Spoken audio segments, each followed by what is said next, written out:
At 41,000 feet above the vast Canadian wilderness, a routine flight was about to turn into one of the most extraordinary survival stories in aviation history. 269 miles per hour through the icy sky, a massive Boeing 767 hurtled forward, silent, powerless, and falling. In the cockpit, the pilots stared in disbelief as both engines went completely dead, leaving nothing but the eerie sound of rushing wind.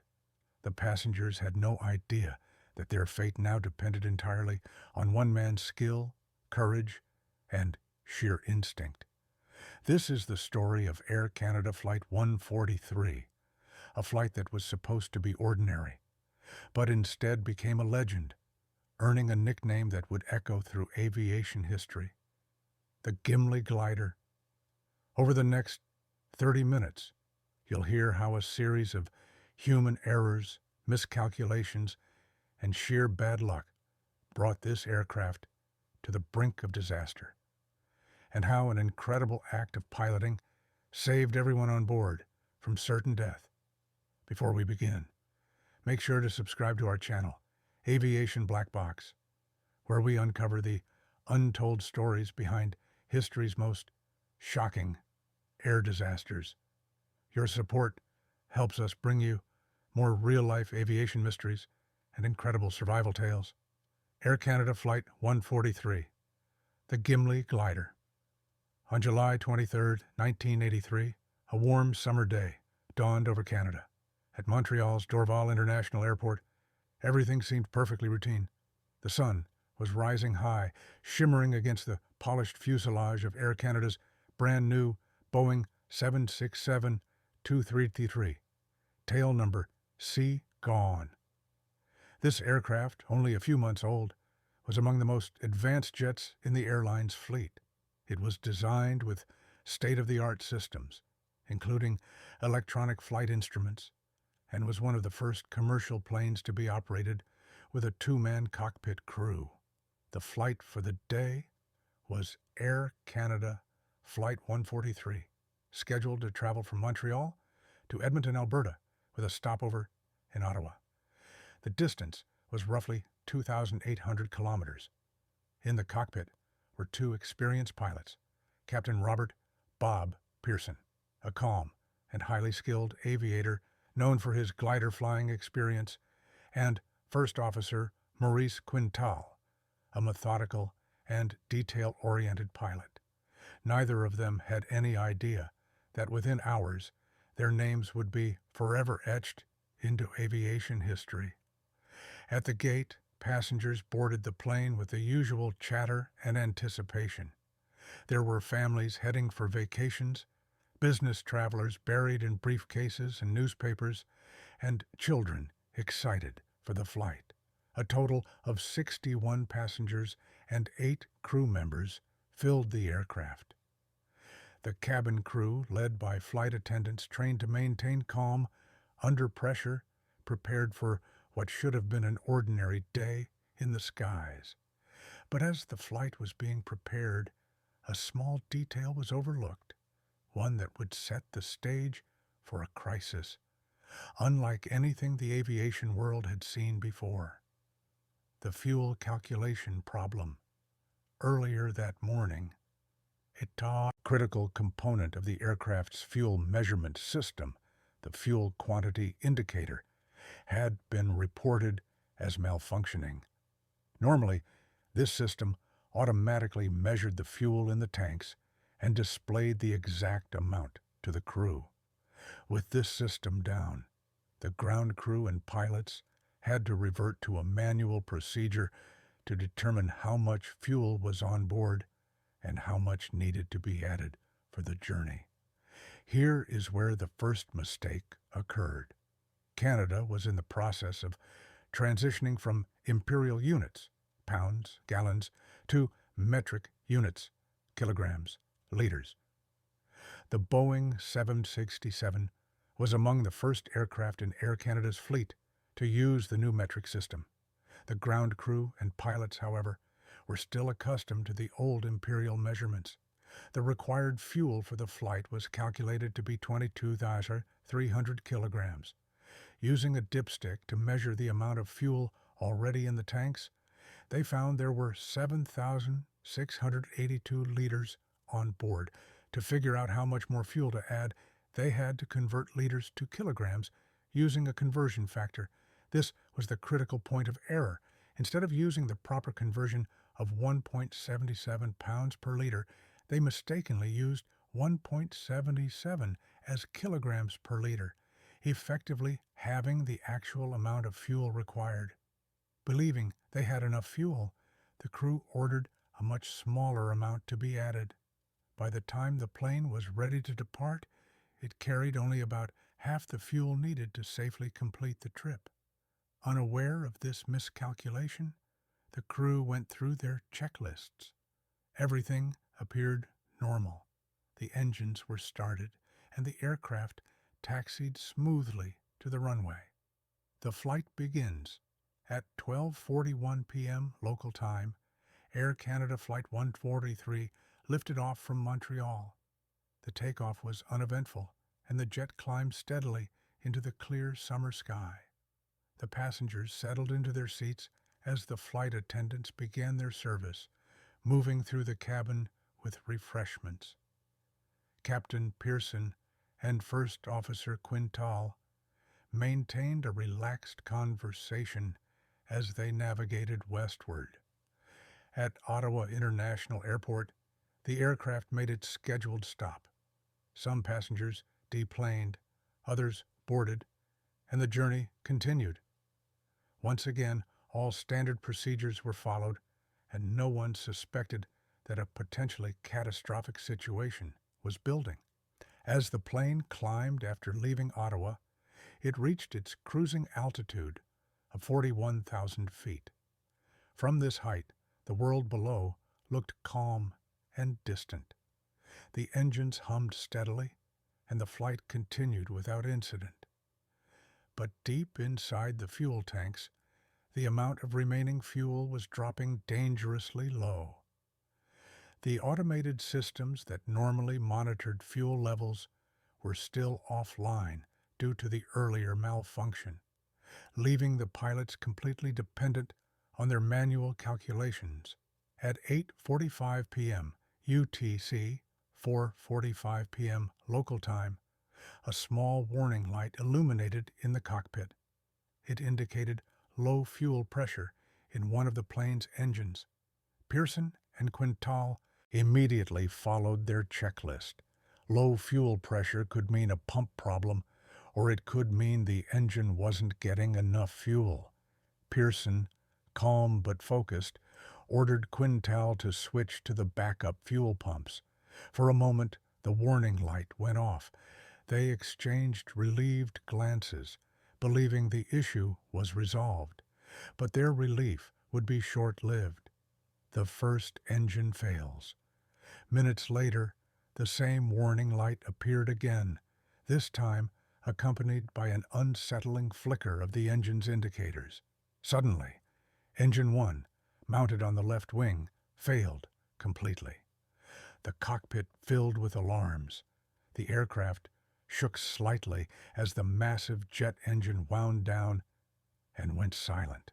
"Engine 1's gone," Quintal said, his voice tense. Pearson nodded, already running through emergency procedures in his mind. Commercial aircraft are designed to operate safely on one engine.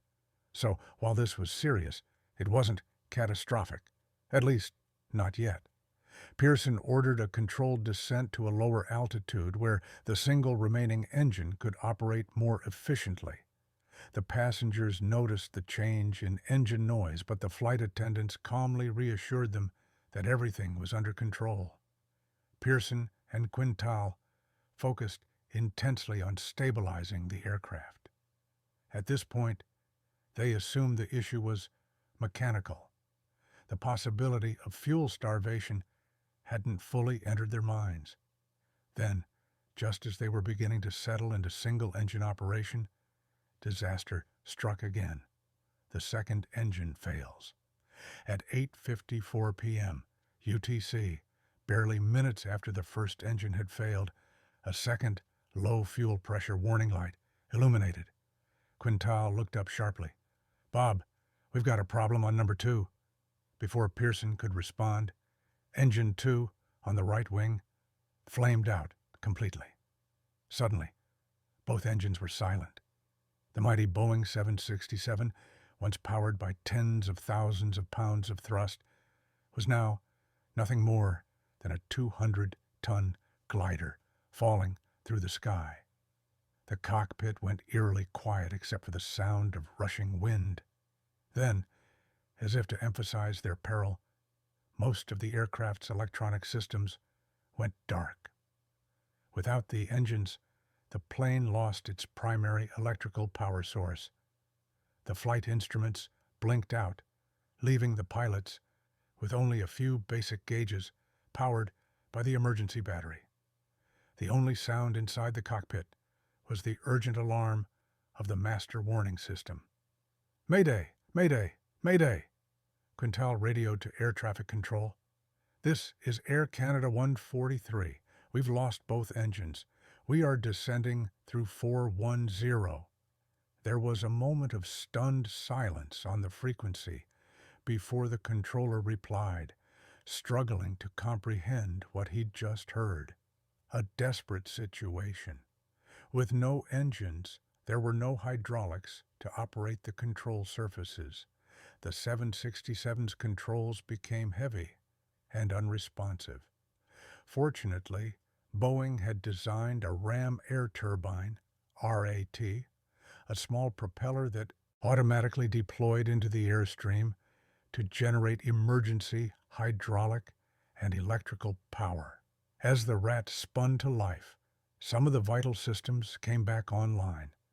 Though, at reduced capability, it was just enough for Pearson to maintain limited control of the aircraft. The crew now faced a terrifying question. Where could they land? Quintal, who had once served at a Royal Canadian Air Force base in Manitoba, quickly suggested Gimli, a former military airfield about 80 miles away. The base had since been converted into a racetrack and recreational area, but Quintal knew it had a long, straight runway that might still be usable. Pearson didn't hesitate. They had no other options. He turned the crippled jet toward Gimli, carefully managing its descent. The challenge was enormous. A fully loaded Boeing 767, even without engines, does not glide like a sailplane. Pearson calculated their glide ratio at roughly 12-1. For every 12 miles forward, they would lose 1 mile of altitude. At 41,000 feet, this gave them barely enough distance to reach Gimli, and only if they managed their speed perfectly. Every movement mattered. Descend too quickly, and they would run out of altitude before reaching the runway. Descend too slowly, and they might stall and fall uncontrollably. The human factor. In the cabin, the passengers began to realize something was very wrong. The hum of the engines had been replaced by unsettling silence. Flight attendants worked tirelessly to keep everyone calm. They instructed passengers to fasten seatbelts and prepare for an emergency landing, using firm but soothing voices to mask their own fear. In the cockpit, Pearson's experience as a glider pilot became invaluable. Most airline pilots never practiced dead-stick landings in large jets, but Pearson understood how to manage airflow and energy without engines. His calm demeanor steadied Quintal and the rest of the crew as they worked together in grim determination. Meanwhile, on the ground at Gimli, no one knew that a powerless jetliner was inbound. The former military runway was now part of a raceway complex, and on this particular day, a car race event was in full swing. Families and spectators filled the area, completely unaware that a massive commercial airliner was gliding silently toward them. The final approach. As Flight 143 neared Gimli, the pilots encountered another problem. They were too high and too fast to land safely. Normally, engines would allow for precise speed control, but without thrust, Pearson had to improvise. He decided to perform a forward slip maneuver, a risky technique rarely attempted in large jets.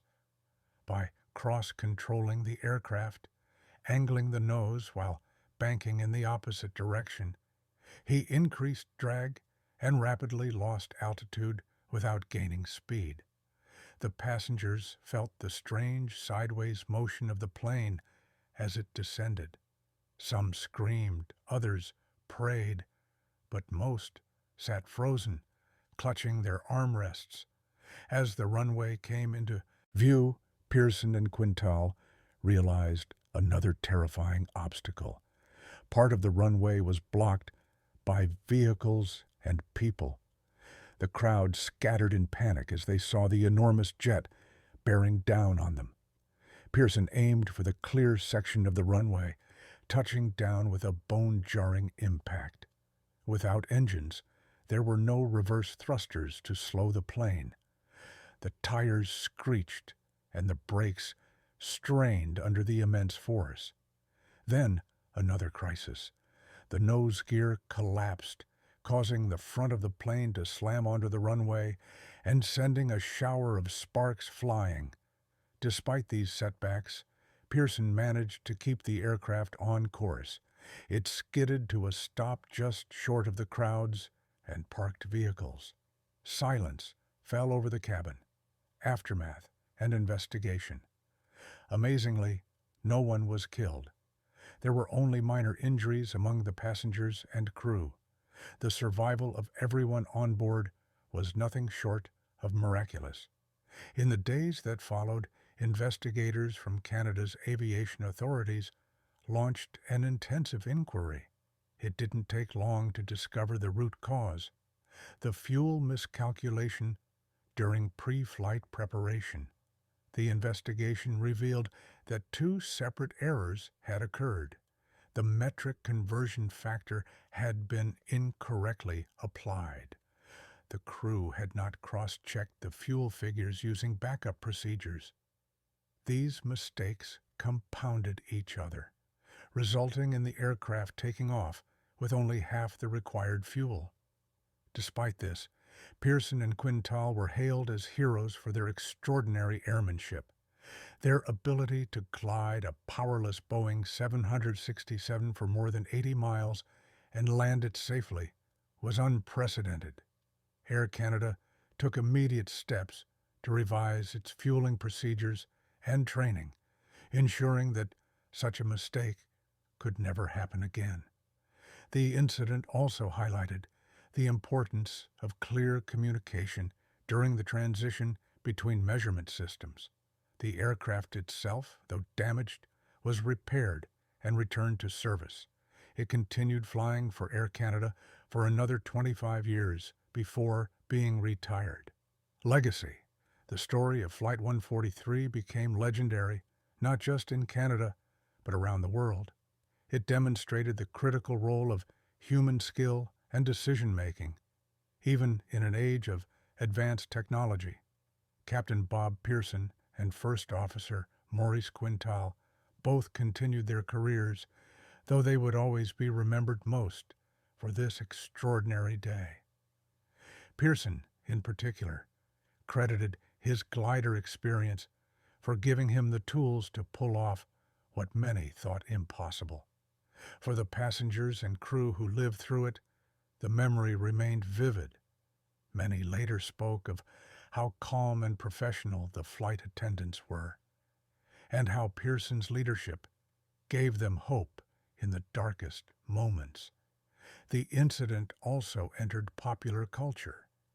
Aviation experts studied it as a case study in crisis management and error prevention.